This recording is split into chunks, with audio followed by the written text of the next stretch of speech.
사막국가 사우디아라비아에 대한민국의 강철비가 내렸습니다. 최근 사우디 국방부가 SNS에 게시한 군 홍보 영상 하나 때문에 전 세계 군사 관계자들이 발칵 뒤집어졌습니다. 어느 나라, 어느 군에서나 볼 수 있는 평범한 홍보물인 줄 알았던 영상에서 아주 충격적인 무기 체계가 등장한 건데요. 바로 대한민국의 K239 천무였습니다. 그동안 천무는 사우디와의 계약 서문만 무성이 남긴 채 1년이 넘는 시간 동안 어떤 진행 상황도 공개되지 않고 있었는데요. 그런데 갑자기 소리 소문도 없이 사우디예멘 접경지역 최전선에 이미 실전 배치 중인 게 확인된 것입니다. 그리고 이로 인해 세계 각국의 싱크탱크, 전문가들은 물론이고 군사 관계자들과 방산업체들까지 충격에 빠져 경고를 울리고 있습니다. 어물쩍거리다 자칫하면 대한민국의 무기체계가 중동 시장마저 점령해버릴 수도 있다는 분석이 나오기 시작한 건데요. 그래서 준비했습니다. 오늘은 모래바람을 뚫고 조용히 모여드는 먹구름처럼 중동의 사막을 적시기 시작한 대한민국의 무기체계에 대해 알려드리겠습니다.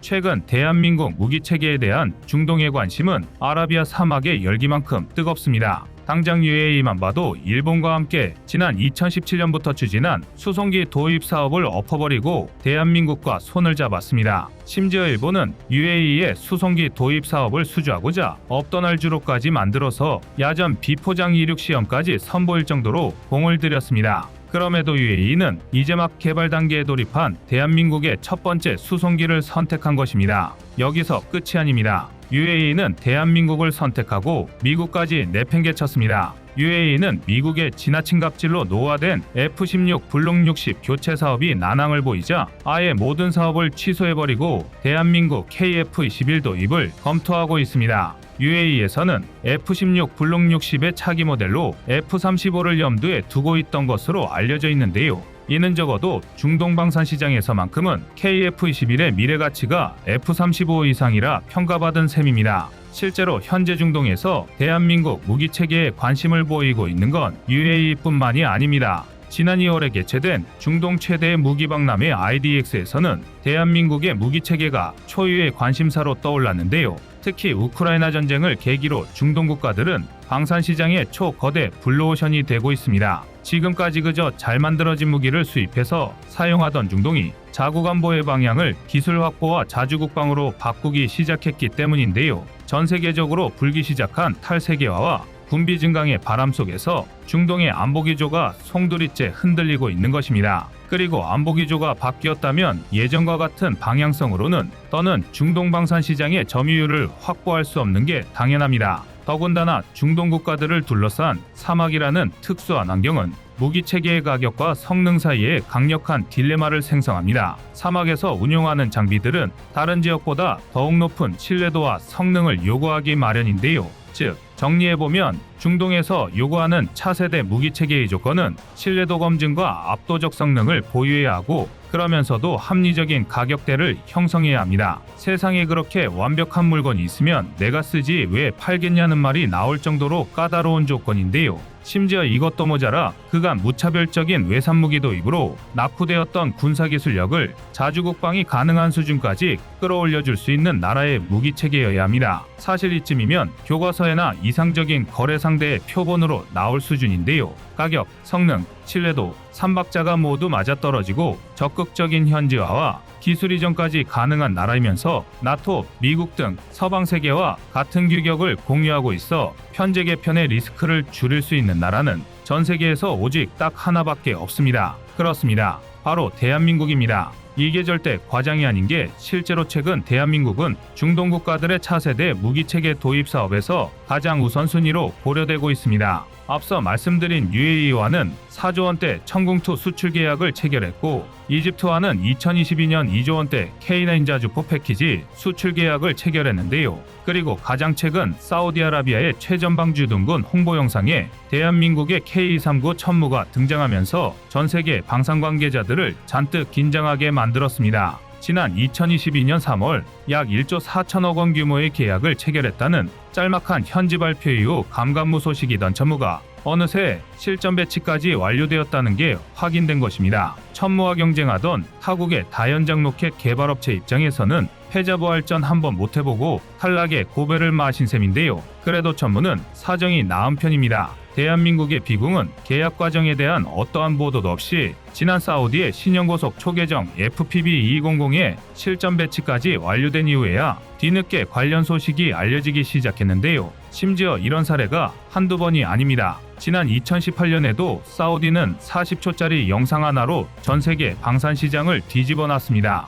해당 영상은 사우디 육군이 발사한 미사일에 예멘 후티 반군의 차량이 파괴되는 내용이었는데요. 그리고 결정적인 건 해당 영상에 사우스코리아 ATGM, 즉 한국산 대전차 미사일이라는 단 한 줄의 설명이 붙어 있었다는 것입니다. 해당 영상에서 말하는 대전차 미사일은 대한민국이 자체 개발한 형궁을 의미하는데요. 이때도 미국 천무와 마찬가지로 사우디가 대한민국에 형궁을 도입했다는 발표는 어디에도 없었습니다. 게다가 원래대로라면 사우디는 형궁이 아니라 미국의 FGM-148 제블린을 사용하고 있어야 했는데요. 이미 사우디는 지난 2010년 미국으로부터 제블린 발사기 20개와 미사일 150발을 구매했고 2015년 예멘 내전이 본격화되자 10억 달러, 하나 약 1조 3천억 원이 넘는 물량의 미사일을 추가 주문했기 때문입니다. 단순 계산으로 제블린 미사일만 무려 15,000발 이상 보유한 상태였다는 건데요. 그런데 이를 비웃기라도 하듯 소리소문도 없이 미국의 제블린이 아니라 대한민국의 형궁이 사우디군 손에 들려 있으니 세계 방산업계에 난리가 날 수밖에 없었던 것입니다.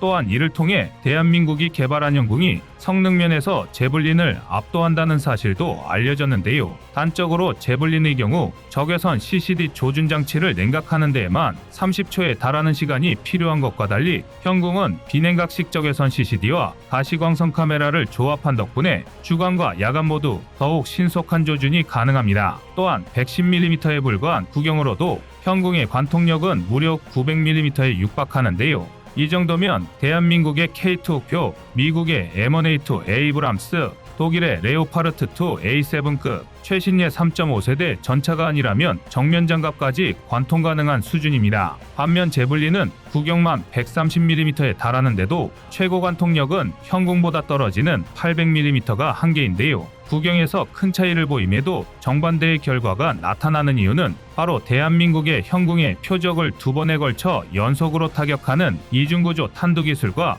미세 조직 라이너 기술이 적용되었기 때문입니다. 실제로 형궁 관통탄두의 구리 라이너 입자 조직은 일반 성인의 머리카락보다 훨씬 얇은데요. 이 덕에 훨씬 빽빽하고 단단한 탄두를 만들 수 있었고 이것이 관통력의 비약적인 상승으로 이어진 것입니다. 이런 복합적인 이유로 사우디는 제블린 도입이 불발이기에 처하자 울상을 짓기는커녕 그대로 곧장 대한민국을 찾은 건데요. 오죽했으면 사우디군과 예멘군은 물론 적대 세력이던 후티 반군까지도 노획 1순위에 형궁을 올려둘 정도였습니다. 하지만 여기서 가장 주목해야 할 점은 사우디와 예멘 모두 공식적으로는 형궁 수입국이 아니라는 점입니다. 중동은 늘 분쟁 빈도와 군사적 긴장도가 높은 곳이었고 이로 인해 어떤 무기 체계를 도입하느냐가 국지전의 빌미가 될 수 있는 지역이 되었습니다. 그러니 전략적, 전술적 목적을 위해서라도 최대한 비밀리에 무기 체계를 도입하는 경향이 생긴 건데요. K239 천무가 소리 소문 없이 실전에 배치된 것도 같은 이유에서입니다.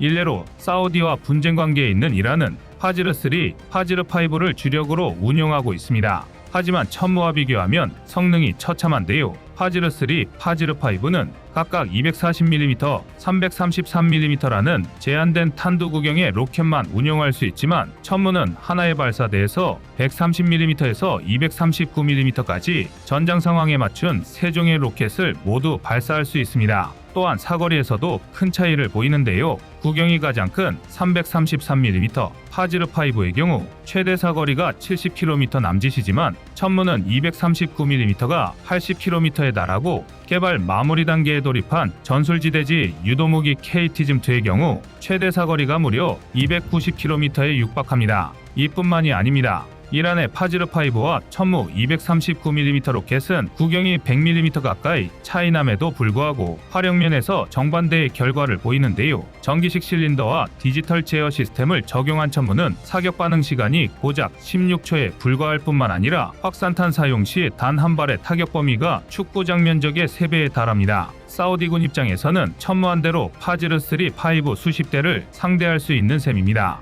이처럼 효율 높은 투자처는 좀처럼 찾아보기 보기 힘든데요. 아닌 게 아니라 천무도입이 확인되고 사우디와 이란의 장거리 타격 능력에 대한 비교가 본격화되자 이번엔 대한민국의 K2 우표 전차까지 뜨거운 관심을 받기 시작했습니다. 특히 이미 유럽 시장에서 검증이 끝난 성능은 물론이고 적극적인 현지화 전략이 중동의 마음을 사로잡았습니다. 실제로 현대로템은 지난 DX 코리아 2018에서부터 K2 전차의 사막형 모델을 공개하는 등 적극적인 마케팅을 펼치고 있었는데요. 사막형 K2의 가장 큰 특징은 무덥고 건조한 사막 기후에 맞춰 전차 엔진에서 발생하는 엔진열을 효과적으로 배출할 수 있도록 개량된 배기구를 설치했다는 것입니다. 또한 전차 내부에서 가장 협소한 공간인 조종석에 강력한 에어컨을 탑재하고 기동 시 발생하는 모래먼지를 막기 위해 캐터필러 2로 고무덮개를 더 씌워 분진을 상당히 줄였는데요. 이처럼 적극적인 현지화를 진행하고 발전을 거듭한 덕분에 전투 피로도가 굉장히 높은 중동의 사막 지형에서 K2 전차가 초유의 관심사로 급부상한 것입니다. 지금까지 중동 방산 시장에서 대한민국이 차지하는 점유율은 그리 높지 않았습니다. 특히 사우디는 미국에서만 현용 전력의 80%에 달하는 무기를 수입했습니다. 석유와 달러가 뒤섞인 정치적 이해관계가 국가안보에 개입했던 건데요.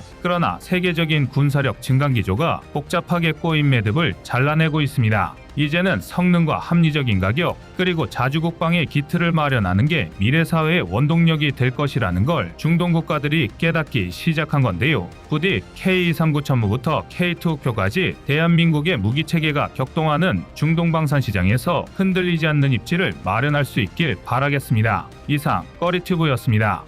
안녕하세요, 꺼리튜브입니다. 그동안 보내주신 사랑과 응원으로 1편 출간에 이어 이번에 꺼리튜브의 새로운 신작 세상에 밝혀지지 않은 현대무기 비하를 출간했습니다. 내용이 어려워 쉽게 다가서지 못했던 군사무기 이야기를 남녀노소 누구나 편하게 이해할 수 있도록 모아봤는데요. 그 누구도 알 수 없던 현대무기 비하의 숨겨진 이야기를 이제 온라인 서점이나 가까운 서점에서 만나볼 수 있습니다. 또 전문적인 군사무기 이야기를 알고 싶다면 꺼리튜브 1편인 대한민국 육해공 군사무기도 준비되어 있습니다.